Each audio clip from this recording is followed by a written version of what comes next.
Trust for Endangered Species. Well, welcome to Blue Peter, Doug. And I have to say, I can see straight away why he's called a stag beetle. Look at those antlers. Yes, it's just like the antlers on a stag deer, in fact.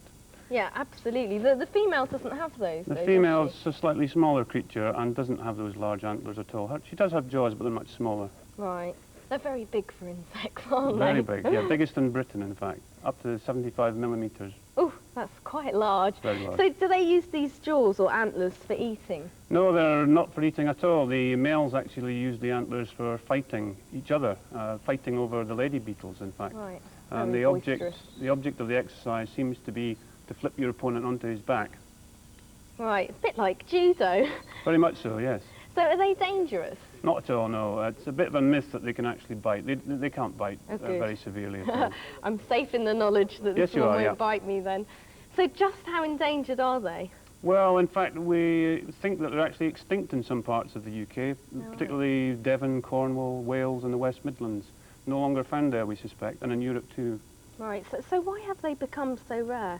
Well, we think it's maybe to do with the lack of habitat now for them. They are very simple creatures requiring something as simple as dead wood to survive, and there may be just simply not enough dead wood in the countryside anymore. Right, so what can we do to help? Well, we can provide that dead wood for them, very simply.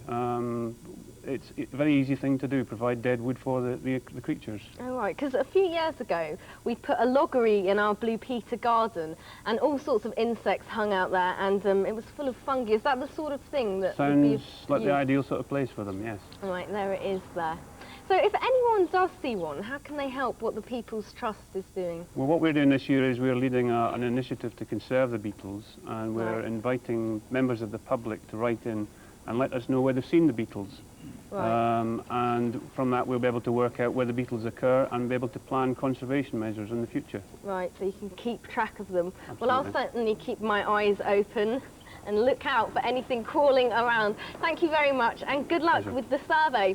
Now, if you want to get involved in the Stag Beetle Survey, send a stamped addressed envelope to Stag Beetle Survey, PTES, 15 Cloisters House, 8 Battersea Park Road, London SW8 4BG. That's Stag Beetle Survey, PTES, 15 Cloisters House, 8 Battersea Park Road, London SW8 4BG. And you can, of course, find that address on CFAX, page 525, and the Blue Peter website.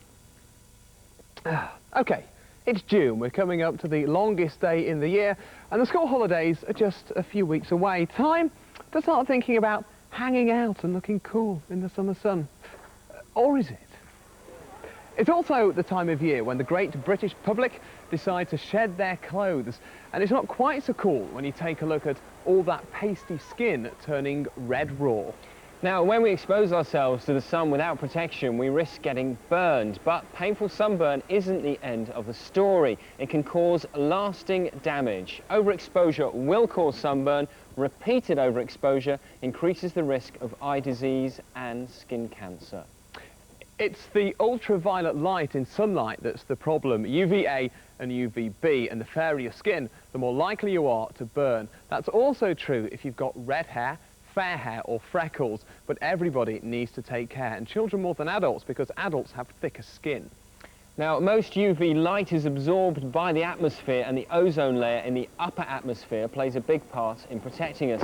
But where the ozone layer has been depleted, the exposure to UV is greater. For example, in Australia, where the ozone layer is much, much thinner, and on Australian beaches, you're more likely to see children wearing protection from the sun.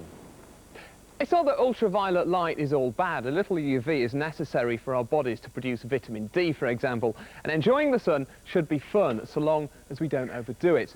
So how do you know when enough is enough? Well, if you wait until you feel yourself burning, then you've waited too long. So here are some tips for looking after yourself in the sun. Oh yes, use some sunscreen. The higher the sun protection factor, the more the sun cream or sun lotion filters out the sun. Now, experts recommend at least factor 15. Check it out. Wear sunglasses. Not only can shades make you look cool, but they can protect your eyes. Not those it's ones, not though. no, but these bats wouldn't work. And obviously don't just use fun glasses like these. They should have UV protection. Cover yourself, wear a hat. It should keep the sun off your face and the back of your neck. A traditional wide brim hat, just like this, is best, though a baseball cap will help. Experts recommend loose cotton clothes to keep you cool and safe. We've got great props today, haven't we? And most important, keep out of the sun at peak burning times. The sun is at its highest point in the sky between 11 and 3, and it's at its most dangerous. So we'll get rid of these things now, shall we? Now, even on a cloudy day or in the shade or under a tree, the sun's ultraviolet rays can get at us. The trouble is that you never really know how harmful it is, so maybe these new interactive t-shirts could help. You perhaps thought that we were just wearing these t-shirts to mark the start of the World Cup, but no, we've been wearing them because they interact with ultraviolet light. Now, they're printed with inks that think, inks which change colour according to the level of ultraviolet light hitting them. They're not an accurate measurement of how much UV is getting through from the sun, but the more there is, the more intense the colour change on the t-shirt. So this black and white pattern on here, if exposed to UV light, will change colour and act as a warning that I could be exposing myself to too much sun. So, cue the big demo. So we're going to take the studio lights down. Down they go. We're going to have the ultraviolet light Here on. they come. Shades on, Rich. Take them out and put them on, because we're going to speed up the reaction. We're actually going to put them right next to the UV light, just to show you how these t-shirts change colour. So mine's going up against the UV light now. And then if we have a look at the front of the t-shirt, we can just see that there's a little red cross there developing, and actually the lettering has changed colour as well. Rich, let's see yours. All right, here I come. This one slightly more topical because Just slightly, this yes. is my Scotland top, so I've got to lean against my ultraviolet light. And let's just see what happens. Give it a few seconds, and up comes the Scotland flag, as if by magic. Appropriate. It's great, isn't it? Look, come through here. A success story, we love it, Connie. Now, if you thought that was magic, take a look at this. I'm just putting the finishing touches on my nail varnish. Now, these clear nail varnishes also react to UV rays in the sunlight, so they're clear now, but I'm just going to put it here on this UV light, and hey presto, a fashion statement with a difference. Now, the deeper the colour, the more UV there is, so it's high time to cover up or go indoors. Great nails there, Connie. Look, now that we're out of the UV light,